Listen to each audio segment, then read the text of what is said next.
and welcome to the Scramble. I'm Tomi Lahren. Well, it's been a long time coming, but we have decided to dedicate the entire show today to a discussion on President Obama's 2014 State of the Union address. Specifically, our panel will discuss raising the minimum wage, initiative to ensure equal pay for women, an overhaul of the corporate tax code, and I'll invite the panelists to share their overall thoughts on the speech. But before we dive in, I'd like to take a moment to introduce our panelists. We welcome back Mark Ciavola, CSUN Student Body President and Political Science Senior. We're glad to welcome back David Serabian, a former State Department intern and senior in political science. Also returning, Alex Velto, a junior in political science with a minor in Brookings Public Policy. And the Scramble also welcomes Ryan Hamilton, a graduate student in journalism and media studies. I'm glad to have you all here today for what I'm sure will be a lively discussion. So let's get started. Well, we are well into what President Obama referred to as the year of action in his State of the Union address last month. The underlying theme of Obama's fifth State of the Union address was a call to action and cooperation from Congress. It remains to be seen if his struggle with a defiant Congress will continue throughout his last term in office. One of the main themes of the president's message involves raising the federal minimum wage. In fact, he issued an executive order raising the minimum wage for employees of federal contractors to $10.10 an hour, which is actually signed just hours ago. So guys, what are your thoughts on this? I think a year of action is like the summer of recovery, right? These are great words, but unless you back them up with actual plans and you work with Congress, we're really not going to see anything different than we've seen for the last 5 years. The problem with the federal minimum wage is that not all states are created equally as far as cost of living, and a minimum wage in New York City is not going to be as equitable as a minimum wage in Alabama, for example. And so I think we need to stop looking for these one-size-fits-all policies, let the states handle the minimum wages. And a lot of states actually have raised their minimum wage beyond where the federal level is today. And I think it should continue to be done in that fashion. I don't really think this is a one-size-fits-all policy. There would be a floor, not a ceiling, which would mean any state could choose to raise it further. There have been a lot of studies that have been done across state boundaries that disprove the idea that it would hurt spending, or it would cause unemployment. It would cause an immediate boost in consumer spending, which is really important because those that are, I guess, making more money are choosing not to spend it, whereas lower income individuals are more likely to spend immediately, which would be very beneficial for the companies. As far as the raising of minimum wage, I don't necessarily agree in terms of federal contracts. I think it's much more important to raise the minimum wage on private sector jobs, because I think there's a big problem with the way federal contracts are already given out anyway. They already go to the lowest bidder, so by raising the minimum wage, going to the lowest bidder just causes them to go over their time. You're spending more money in the long run. So I don't necessarily agree with the position he's taken, but I agree with the mentality that there needs to be a higher minimum wage. I'd like to put the brakes on here for a second. This was an executive order, not an act of Congress. It's not the way that we have traditionally passed laws in this country. I think that it's another step in a troubling pattern emerging out of this presidency that he's just making law by fiat. He wants to extend the employer mandate for a year, he snaps his fingers and it's done. He wants to raise the minimum wage, he signs an executive order and it's done. That's not constitutional. So regardless of the impacts, whether they're positive or negative, and I think that there's a lot of good literature supporting both sides, there's no way that you can support this measure given the sidestep it does about the way we pass laws in this country. It's troubling that he has totally supplanted and undermined the rule of law with these executive orders. He did not override the rule of law at all. This is within the executive branch alone. He did not bypass Congress. He didn't say, every private company in America start paying $10.10 an hour. He did, within his own powers, to be able to do what he wanted with the minimum wage for federally contracted employees. And as far as whether the minimum wage affects employment or not, depends on whether or not it's a binding or non-binding minimum wage. If they raise the minimum wage to $10.10 an hour, but the minimum wage in states or the amount that employees are paid is higher than $10.10 an hour, then it has absolutely no effect at all. And the fact of the matter is people are getting all riled up about this, and it really does not seem to make that much sense why they're getting their feathers ruffled this much. Well, not to mention, is there a problem with people getting paid more? People are all Keynesian economics with, oh, employment, employment, employment. If you go with Milton Friedman's approach, poor people need money. If you've ever been poor, you need money to buy things. And so what's the problem with having people that are poor. This is the minimum wage. Because money doesn't grow on trees. Money doesn't grow on trees. It's a commodity that's traded in. Money doesn't grow on trees, but how do you expect... It's a commodity that's stored offshore or stored in a bank account that could easily be put back into the economy how do you to allow expect for commerce to happen. How do you expect people to get out of people poverty? who have earned it. Yeah, yeah. So what you're telling me is that these people who have earned this money or inherited it, you're going to pass a law or issue an executive order that forces them to put their money back in the economy, Well, right? first of all, that's not the law that was, that's not the executive order that was passed. The point is that Second of all, your attempts to get this out of the offshore accounts would be coercive, right? That's where people want it to be. Most of the wealth that you're talking about is inherited. That's the problem, is the divide is so huge between the rich-poor divide is impossible to overcome. People are trapped in cycles of poverty. We need to overcome that. You do that by giving people the ability to have higher paying jobs. There's also, but do you see that if you start a 10-10 minimum wage, okay, and everyone that's making under 10-10 an hour now gets bumped to a minimum of 10-10 an hour, that the people that were making 15 an hour are now going to want 20 an hour.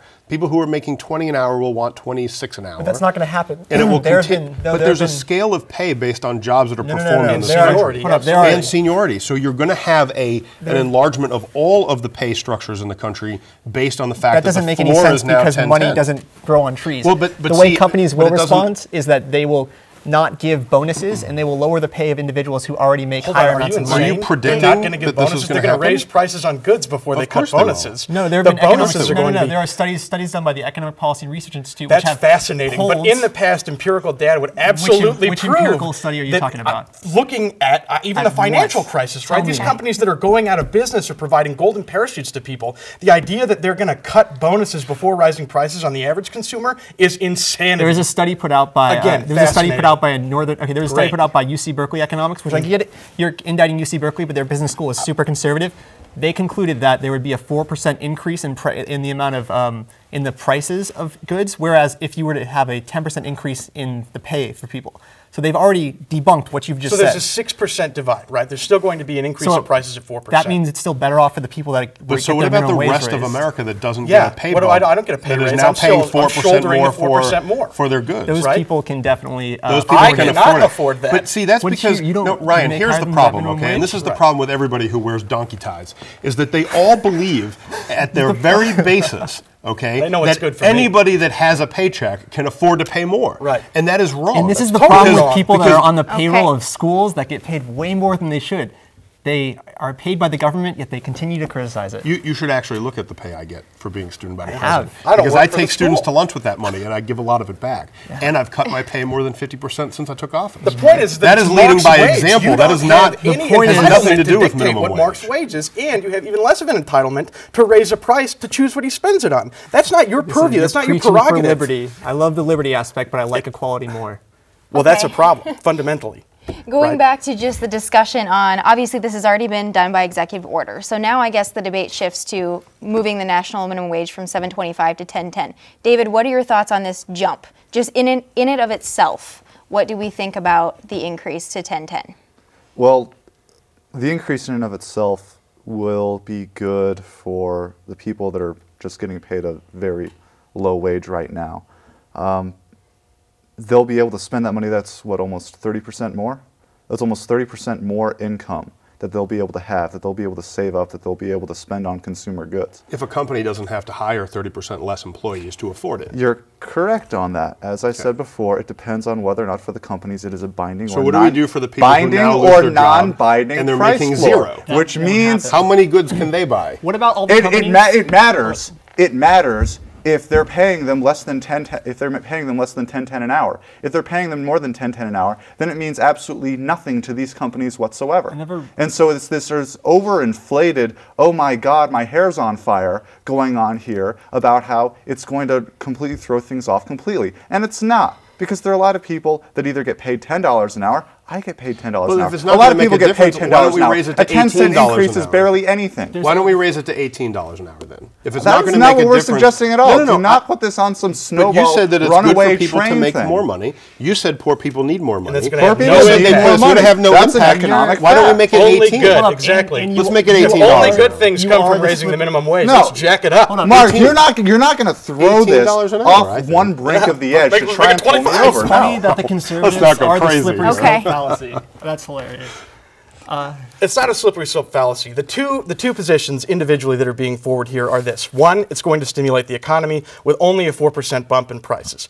He says there's going to be no negative effects of it at all. Like I these did not companies say that are going at all. to, I said if it was non-binding. So what then? Well, if it's non-binding, why have it? Yeah, okay, there's that too, right? That's Like if the it's first non-binding, question. hey, we have it now. What do you say if that, it's David? Do you non-binding? believe They it can pay should be 10 an hour binding? now.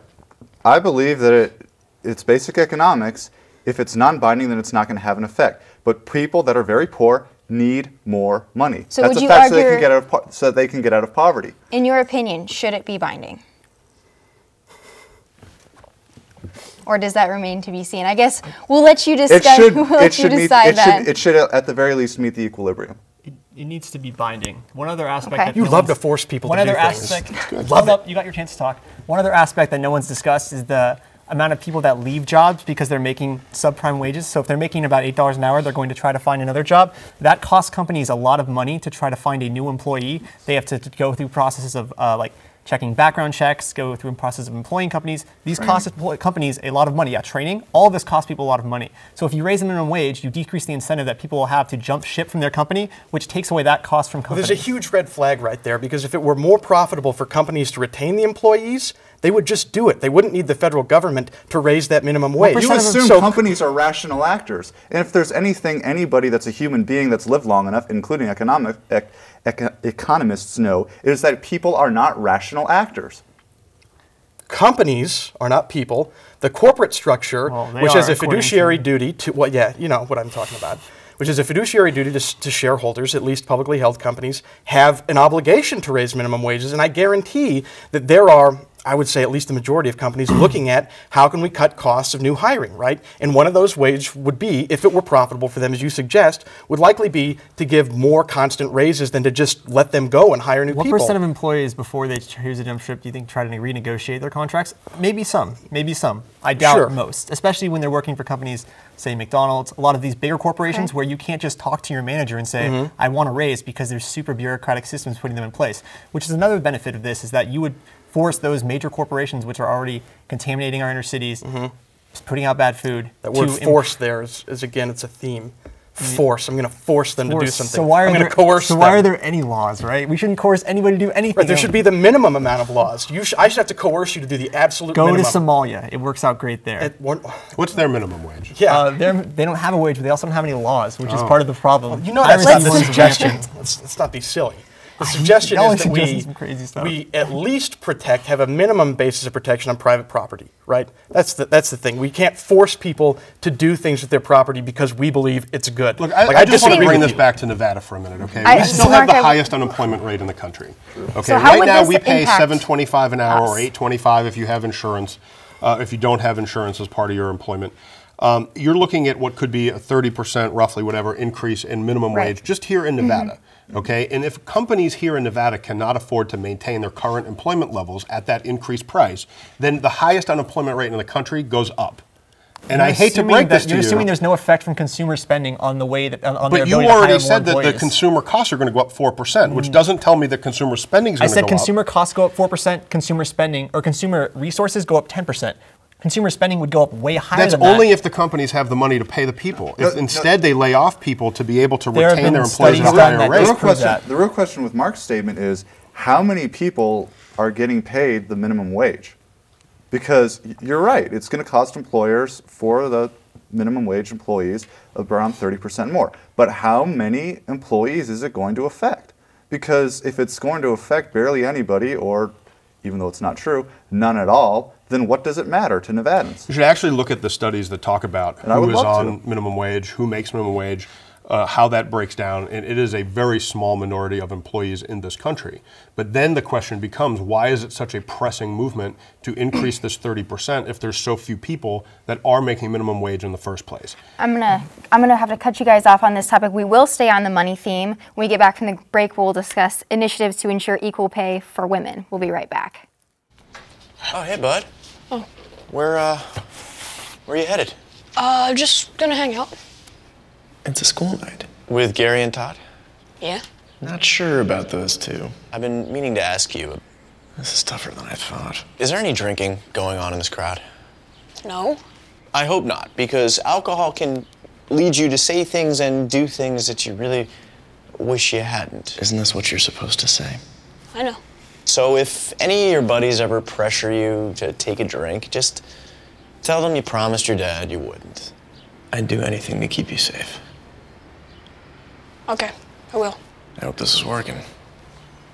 I promise. Love you too, Dad. They really do hear you. Ryan. Yeah? So start the conversation even before they're teenagers. Good idea. For tips on what to say, visit underagedrinking.samhsa.gov. A message from the Substance Abuse and Mental Health Services Administration.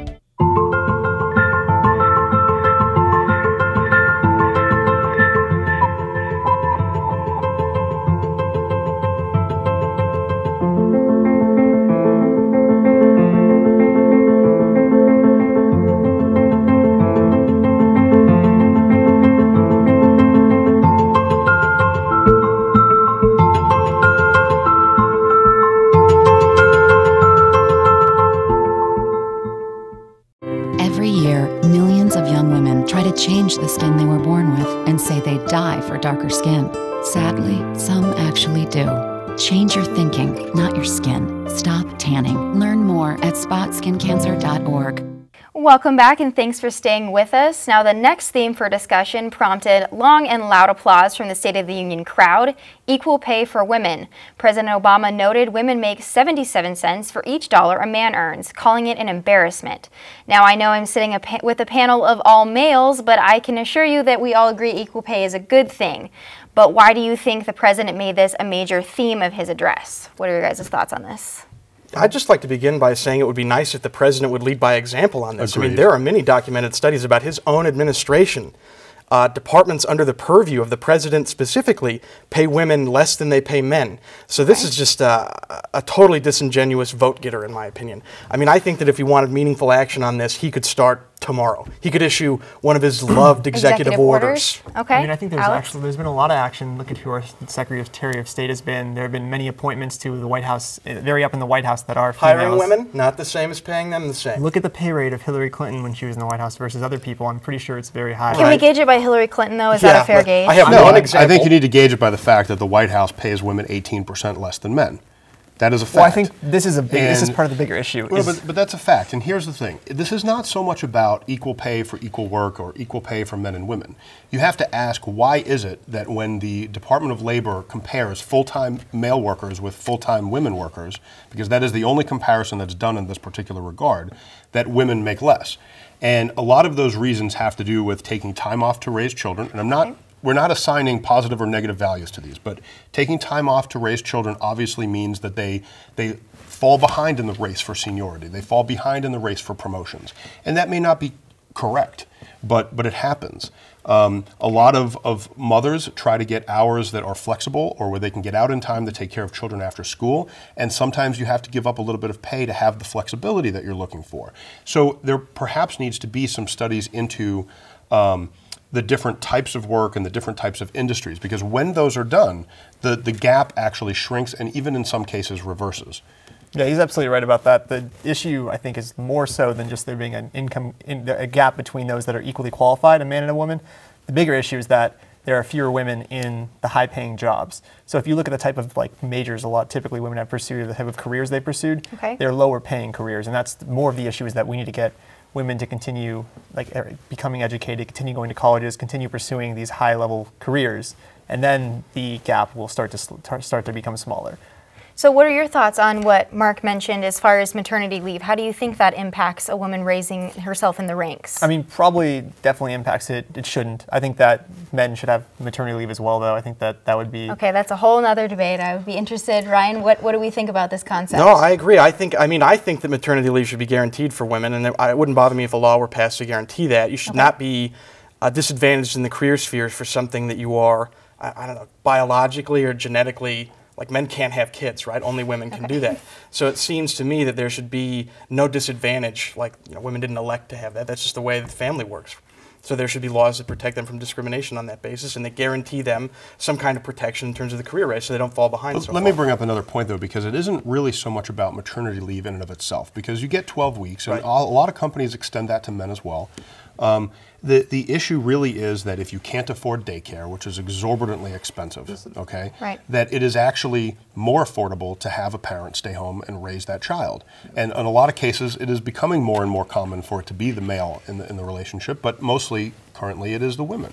And so it isn't just staying home for 12 weeks, it is staying home for the 2, 3, 4 years until that child is in preschool or kindergarten or even first grade. And I don't know that you could create a law or even a structure of laws that you could say that taking 4 to 5 years out of the workforce, that you come back in and automatically receive a pay raise up to where you would have been if you weren't out of the workforce for 4 to 5 years. It's just, I think, something that happens based on raising children for a few years at home. I think, though, part of it is we need to get out of this old economy mindset, and I think this is one thing that Hillary Clinton does great, is she talks about how the new economy, where you can work from home, where you have flexible working hours, is a model that we should embrace, and that requires, I think, fewer laws, like minimum wage, that allow workplaces to be more flexible so that they can create positions that can accommodate the schedules of not only women, but men who want to pursue other interests or spend time with their family as well.